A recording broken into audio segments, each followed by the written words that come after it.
siapa Imam Ghazali ini? Kita bicara dari ayahnya dulu ya. Biar Anda ini dapat inspirasi dan Anda tahu bahwasanya Anda bisa punya anak kayak beliau. Abahnya Imam Ghazali ini bukan kiai, bukan habib, bukan ulama, bukan tukang jahit.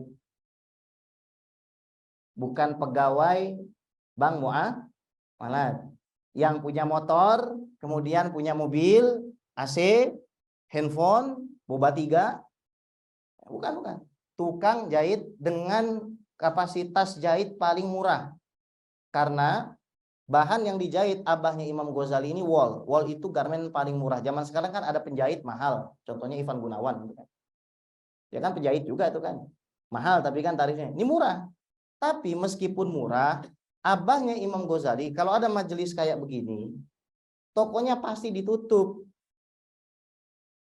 Tokonya pasti ditutup. Dia datang ke majelis itu bawa makanan, bawa minuman, dikasihin ke syekhnya tersebut. Kemudian dia berdoa di majelis itu, ya Allah, saya bukan orang alim, tapi semoga engkau berkenan untuk menjadikan anak saya, kan dia punya saudara namanya Ahmad ya, jadi orang alim, kalau enggak jadi khotib.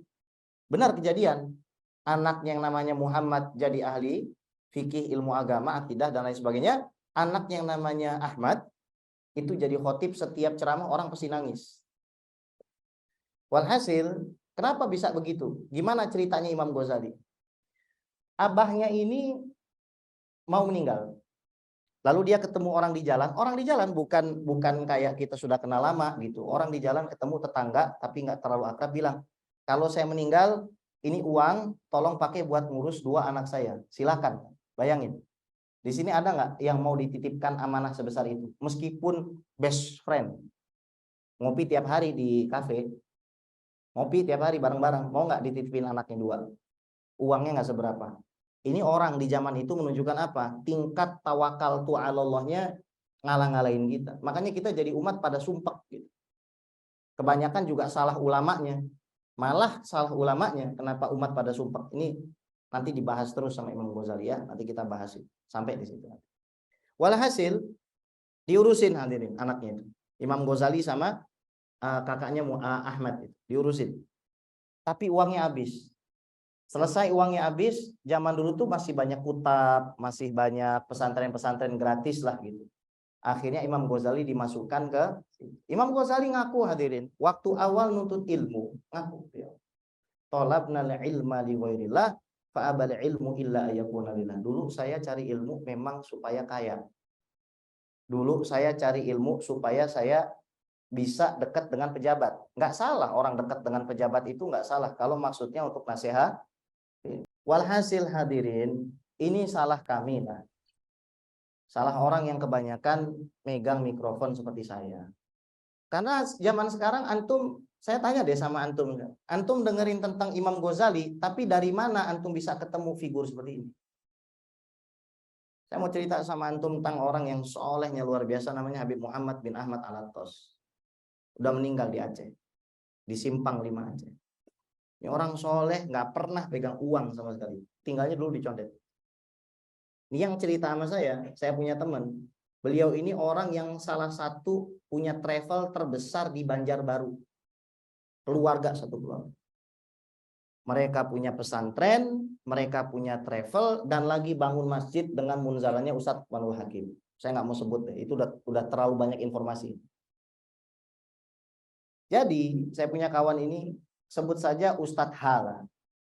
Ibunya cerita sama saya, karena kemarin saya lihat ada seorang Habib nyebut nama Habib Muhammad bin Ahmad Al-Attas. Ini antum harus dengar keramatnya. Habib Muhammad ini nggak pernah ninggalin yang namanya baca Quran, zikir, wirid, rotibul atos tuh nggak pernah ditinggalin. Biar kata gempa juga tetap dibaca. Walhasil, ini Habib Muhammad ini wali min auliyaillah, kekasih Allah. Kenapa? Ya karena memang bukan dilihat dari apa, dari keramatnya aja, dari kelakuannya sehari-hari. Orang yang nggak pernah gibahin orang, selalu tersenyum, nggak pernah pegang uang. Suatu ketika pas lagi umroh, ini teman saya ini Haji H ini masih muda seumuran saya, diajak ziarah ke makam istrinya beliau Habib Muhammad. Istrinya ada di Janatul Ma'la, tempat makamnya Siti Khadijah, Kiai Haji Maimun Zubair, istri beliau.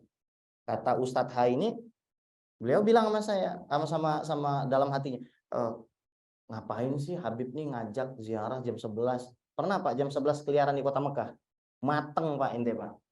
Ya, panasnya luar biasa. Begitu sampai di Jannatul Ma'la, ini beliau menyaksikan sendiri. Orangnya di Banjarbaru, nomor teleponnya ada. Jadi bukan orang-orang sembarangan gitu. Punya rumah sakit. Punya rumah sakit. Keluarganya itu punya rumah sakit. Pintu keluarganya nempel sama pintu rumah sakitnya. Walhasil, ini tiba-tiba begitu sampai di Jannatul Ma'la, awan itu datang. Awan itu datang. Ente mau bilang ini khurafat, berarti ente nggak percaya dengan Ashabul Kahfi. Ashabul Kahfi itu bukan nabi, wali. Tidurnya ratusan tahun. Itu kisah para wali. Makanya dalam bab akidah ada namanya karomatul aulia, keramatnya wali. Jangan bilang khurafat. Kalau ente nggak percaya urusan ente. Tapi bab itu ada di dalam Al-Qur'an. Dan ente harus percaya kalau ada orang-orang dimuliakan sama Allah lebih daripada ente. Jangan disamain derajatnya sama kita. Jangan beda. Nggak masuk akal kadang. Orang sehari bisa hatam Quran 3 kali. Masuk akal nggak? Nggak masuk akal. Tapi ada orang seperti itu. Walhasil, itu awan bukan cuma naungin. Begitu sampai di makam, ngeluarin air. Udah selesai? Belum. Ini Habib Muhammad. Buka aja di di Google ya. Muhammad Habib Muhammad bin Ahmad Aceh Alatos. Lihat, antum melihatnya aja udah pastilah jatuh cinta sama tua sekali. Kalau nggak salah nggak ada giginya, beliau sudah nggak ada gigi. Ketawa terus itu orang. Nah, ada haji. Dulu dia ini sukses lah. Adiknya, ibunya Haji Hain, ya. Sebutlah Bu Hajah Fulanah lah gitu. Kaya dulu usahanya di Jerman gitu kan. Nah, dia pengen ngajak Habib Muhammad ini umroh, Bib, kita umroh tapi cuma bisa umroh aja, duit nggak banyak. Ya nggak apa-apa gitu. Habib Muhammad nggak bawa uang, nggak pernah pegang uang. Begitu sampai di sana pakaian numpuk, dicuci sama haji ini. Kata Habib Muhammad, ngapain nyuci? Mendingan di laundryin aja. Bib, laundry mahal. Pak, ini tisu harganya di sini berapa? 12.000 dapat nggak? 15.000 dapat nggak? Tisu di sana harganya 30.000. Obat batuk di sini 25.000 dah. Di sana 250.000 obat batuk. Laundry itu ya jangan disamain sama laundry kenangan di samping rumah ente 7.000 sekilo. Jangan disamain laundry di sono. Kata Habib Muhammad, ente pikir anak nggak punya uang? Dikeluarin langsung $100 sini. Nih, ente makan di tempat yang enak ente bayar. Ini wali min auliyaillah. Kita lihatnya bukan dari situ, dari akhlak kesehariannya ini orang benar gitu.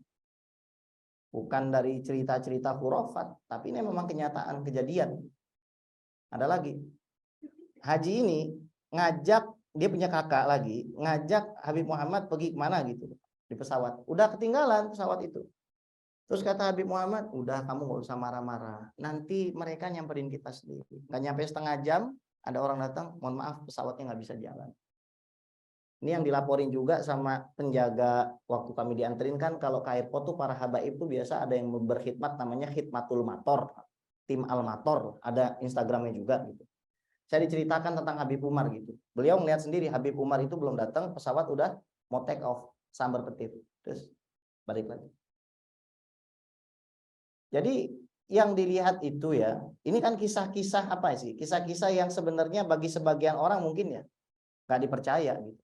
Tapi kalau kita melihat bahwasannya Ashabul Kahfi dimuliakan, menjaga akidahnya, antum juga bisa seperti itu. Sering nggak antum itu naik motor, ngelamun tapi masih jalan sampai rumah? Emang antum siapa?